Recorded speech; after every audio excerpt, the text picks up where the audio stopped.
So we're hearing all these calls to action, to change and shift, and one of the things that was sort of a light bulb moment for me about 2 years ago, so we have a wonderful partnership with Yerba Buena Center for the Arts here in San Francisco, and Deborah Cullinan of YBCA reminded me that the way that culture usually shifts is because an artist or a creative entrepreneur puts something out there that people just can't ignore, that they want to engage with, and how much culture is really defined and shaped by the arts. So if we're moving this culture, how do we engage the arts sector? We had these folks lined up for you who are going to explain a little bit more of the work they're doing and how we can all get involved.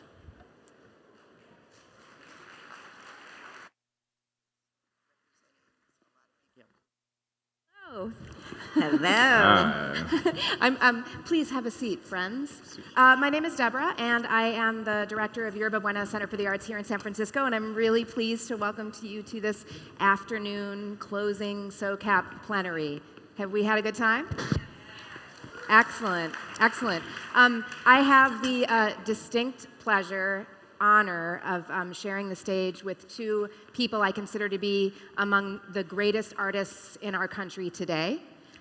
We have Ra Goddess, who is, among many things, she is a hip-hop artist, a playwright, and she's also the founder and CEO of Move the Crowd. This is an amazing woman.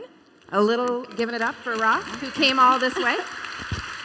And this is one of my key collaborators, partners in crime, Marc Bamuthi Joseph, who is a spoken word artist, a dancer, a choreographer, a playwright.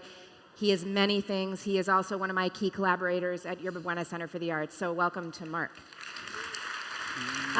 So what we're here today, so I've been at the conference over the past couple of days, and I want to just pose this, which is that if we are going to make any of the change that you all are here in this world to make, we have to start with culture. It is culture that precedes change. We need cultural movement that is seismic if we're going to achieve anything that we want to achieve. On an earlier panel today, I was saying that my vision for equity, or a more equitable world, is one where every human being is thriving on inspiration. No matter their life circumstances, no matter where they live, they can access inspiration.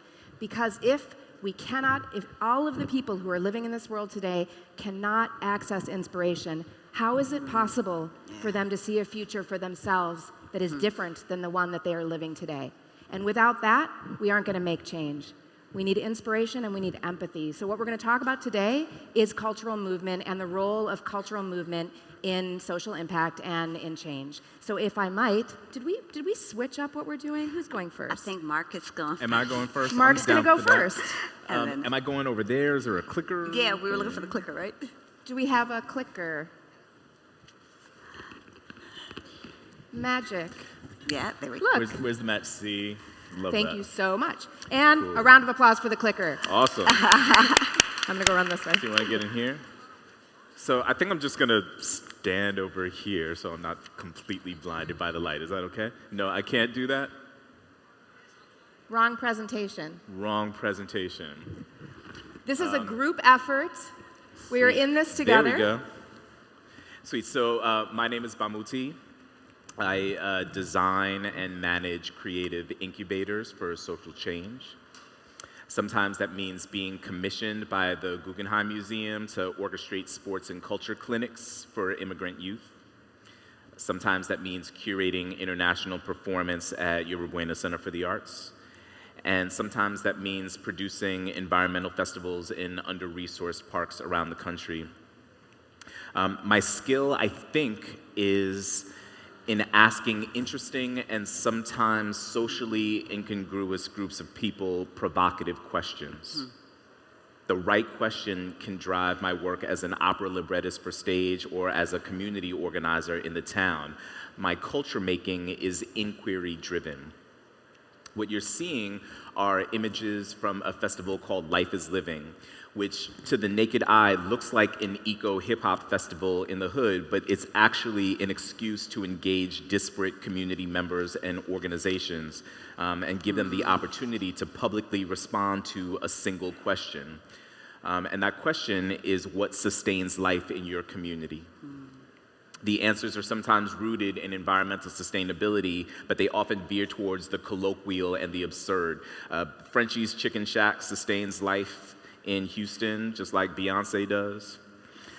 City Slicker Farms sustains life in Oakland, like Urban Relief. B-Boys sustain life in New York, like the Sustainable South Bronx. Life is Living is your prototypical community collaborative disguised as a get down in the park. So out of these questions, out of these creative ecosystems that respond with challenges of their own, I make performances and a kind of pedagogical art, literally inspired by the process of producing Life is Living around the country. I made a theater piece that premiered at YBCA in the fall of 2011. 3 months later, I became the director of performing arts in that same building. I joke that there was a poster of me in the room as I was interviewing. I am undivorced from my other selves. I'm an artist at work. I don't see my job as curating performance. I see it as making culture. And that, in fact, is YBCA's institutional mission. We generate culture that moves people. So I will admit to you that as I perform around the country, I'm renewed in my faith that people in art spaces are magic, synapses firing, inspired. But as a performer, I quickly leave New York or Mesa or Miami, and I always wonder what becomes of collective inspiration after it dissipates.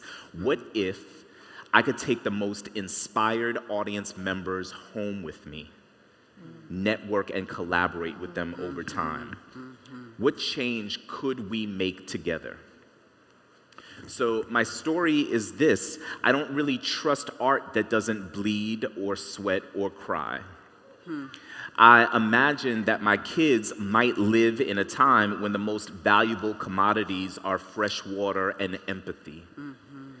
I love pretty dances and majestic sculpture as much as the next person, but give me something else to go with it.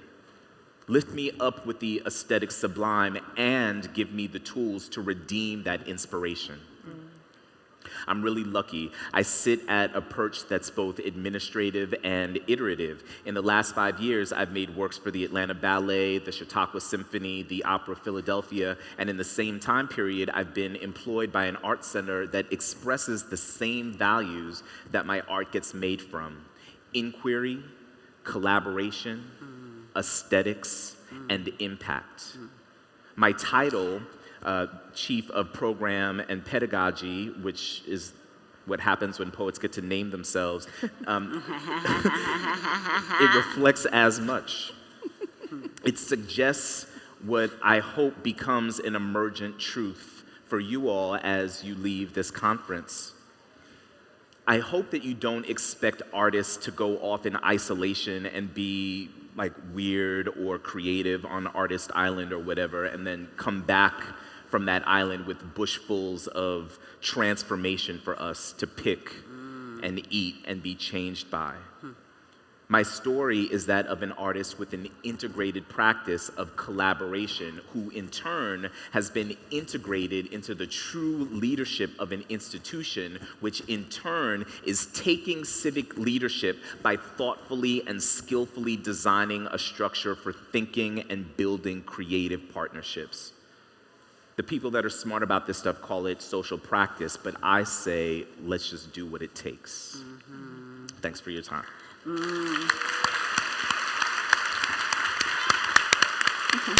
love you. Thanks. Thank you, Marc. Wow. Ready? Yes. Wow. I love you, Marc. I love you, Rob. Hi, everybody. My name is Raw Goddess, and I am the founder and CEO of Move the Crowd. And Who We Be is an entrepreneurial training company dedicated to helping a new generation of creative and cultural entrepreneurs stay true, get paid, and do good. My artistic journey, let's see if I get this right, began by being a change of life baby born into the intersection of what I like to call civil rights and hip hop. My parents were born in the 1920s and survived over 2 decades of Jim Crow segregation in this country. And one of the things that they instilled in my siblings and I were the values of the importance of family, the importance of community, and the importance of education. More importantly, the central value, though, was one of generosity, which really said that, you know, there but for the grace of God could go you. So if you ever got any opportunity, you had a responsibility to make a way for somebody else. And that was the foundation upon which I was raised. I came to my art kicking and screaming, quite frankly, because every artist I knew was either broke or crazy or both. And I was really clear that I wanted none of that. But the universe had different plans for me.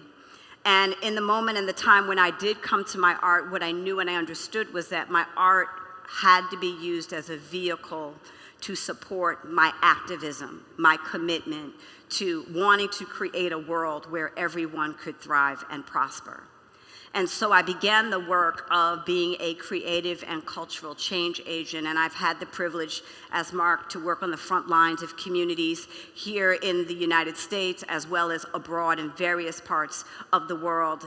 The place I probably would say that I'm most proud of is having the opportunity to serve as a cultural envoy to Rwanda, and having the opportunity to be on the front lines with the spirits of that incredible nation and those incredible people as they proceeded to rebuild post the genocide. The thing that I would say for me was sort of the come to Jesus moment for creating my company was that as much as I felt like I was on the front lines fulfilling my purpose, as much as I felt like I was building global family and global community, I could not pay the rent. Anybody hear what I'm saying? And there was a point where I came back from an international trip and I had to have a come to Jesus conversation with I. And that come to Jesus conversation went something like this. If we're gonna stay here and we're gonna continue to do this work, we have got to figure out the money. And the challenging part of figuring out personal sustainability in the context of building and cultivating my purpose was that I did not feel that there was any place in my field or in my community where I could have the conversations that I felt like I needed to have in order to figure it out. And so what it meant was that I actually had to extract myself from my community and go get a very unorthodox business education. And I didn't go to any of our sort of grand institutions or Harvard or Yale or Stanford. I actually sat at the feet of some very smart people who had built multi-million-dollar ventures from dust and learned everything I possibly could. And what was amazing about that time was I actually had the opportunity to deal with money, which was something, again, that I felt like I could not do in my community. But I had a chance to look at my relationship to money and what it meant to having money and what it meant to making money and what it meant to actually leveraging and utilizing money. And the thing that I had the opportunity to break through in those rooms was really that having money did not mean abandoning my people.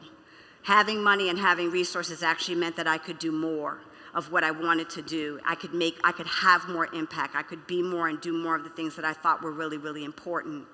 And, you know, sitting in these rooms, it required me being able to write very, very big checks. And what I was able to break through personally, and what has become one of the things that we actually teach in the context of the work at Move the Crowd, is that we never let money be a barrier to what it is that we know we're here to do in the context of our purpose. You know, and we figure out a way and we find a way to be able to show up for what it is that we know we're here to do. So coming out of having done all of that training, what was amazing again was that opportunity to deal with money, but what was challenging was that they were not talking to me. They were not talking to me from 3 perspectives. One is somebody who wanted to have my mission and my vision live at the center of what it was I was building. They were not talking to me as being a young woman of color. And I am so appreciative for the education I got. And I say this with the most love in my heart, that it really was the parade of the smart white boys. They were not talking to me as a creative, as someone whose markets and communities and products did not necessarily fit in the neatly prescribed boxes. And so what it meant was that there was a ton of extrapolation that I had to do in order to have the knowledge be relevant. However, when I was able to do that extrapolation and apply those concepts and skills, I was able to see my financial reality shift.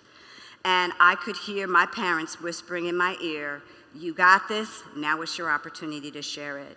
And that was the genesis of Move the Crowd.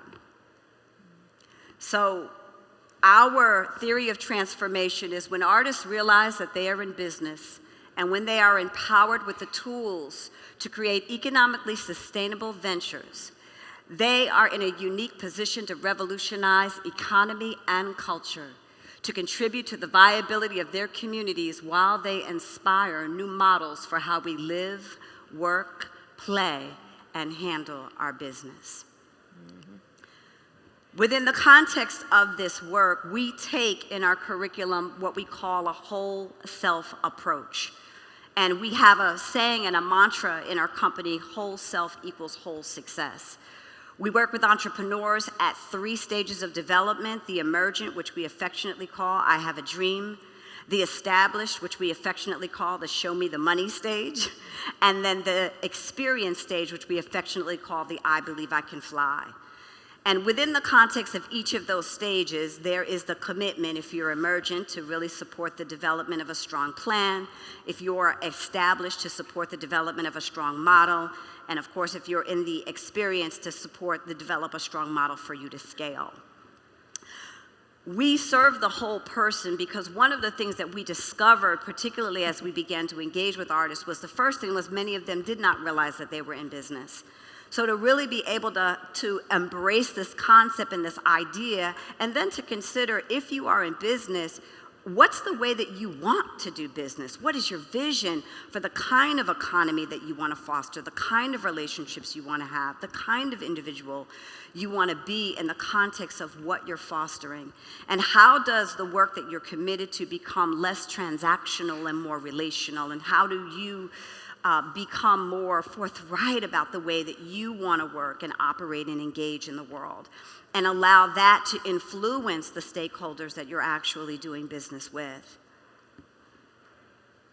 Our crowd, the way that we describe ourselves is that we are a company, we are a movement, and we are also a community of practice. And so when we come together, we are practicing the art of true and paid and good in the interactions that we have with each other, in the ways that we support one another's ventures. There is a close-knit network and a real sense of solidarity because each one of the leaders that participates in our work understands that the person that they're sitting next to is walking the same journey. They have a vision for the world that we want to live in and they want to create, and even though they may be working in a different sector or a different industry or have a different strategy, that they are kindred spirits and that we all are sharing the kind of world. This is actually a typical training, and it's not normally what you see when you show up for an entrepreneurial training. When you show up for an entrepreneurial training, usually you see a lot of PowerPoint, but our work is integrative, and we work in the multiple intelligences, and we work holistically because we understand that it requires all of who we are in order to achieve all of it is that we want to have and see and be in the world.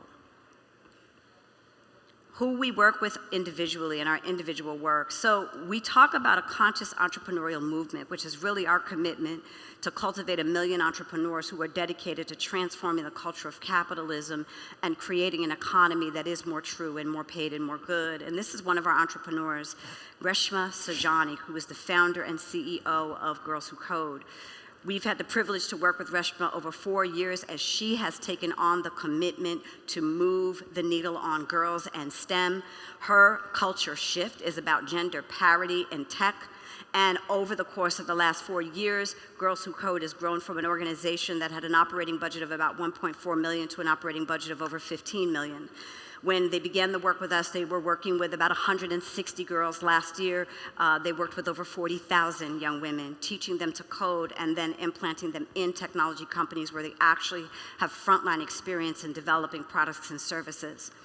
Reshma, I don't know, again, if you all know, but her TED Talk, she had a recent TED Talk around bravery that went viral. And we're now working on architecting the next wave of that work, which is really looking at young women and courage. And how do we support shifting or creating a culture of courage and bravery. And I say young women, but I really want to acknowledge the fact that there are women across the spectrum of all ages that are going to lean in and engage around this movement. And one of the things that we feel most proud about is the way that our entrepreneurs get to forge and cultivate and craft and name and brand their own movements. Our collective work incorporates the work that we've been doing in partnership with various wealth partners, Make Some Noise, and Solutions and Emerging Change Network, which is the Uncommon Conversations. And part of what we've been looking at in the context of that collaboration is really engaging in conversations in the impact investment field about culture and about the possibility and the opportunity to capitalize culture. There's so much happening that is not being supported by the philanthropic world and not being supported by the investment world, but is crucial to our ecosystem of social change, much to what Deb mentioned at the beginning. And so our opportunity to engage was really about supporting intimate, authentic dialogues that would enable people to be able to explore what it looks like to really create a world where all people can thrive and prosper. I thank you so much for the opportunity to be here and look forward to continuing this conversation.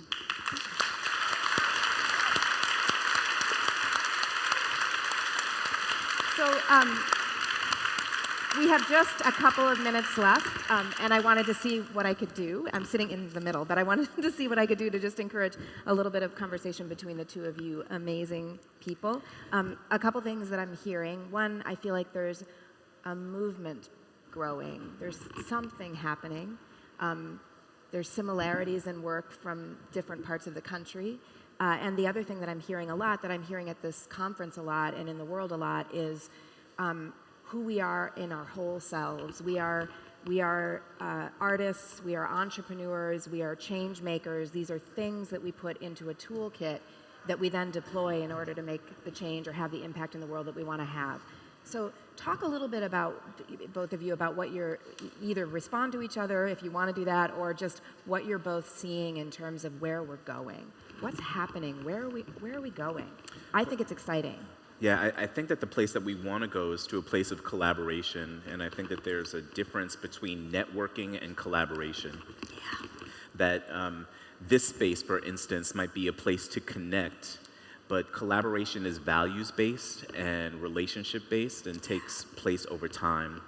And so the variable that an artist is able to integrate into the systems of a broader institution or a broader organization or corporation is a high skill set in and around the collaboration gene.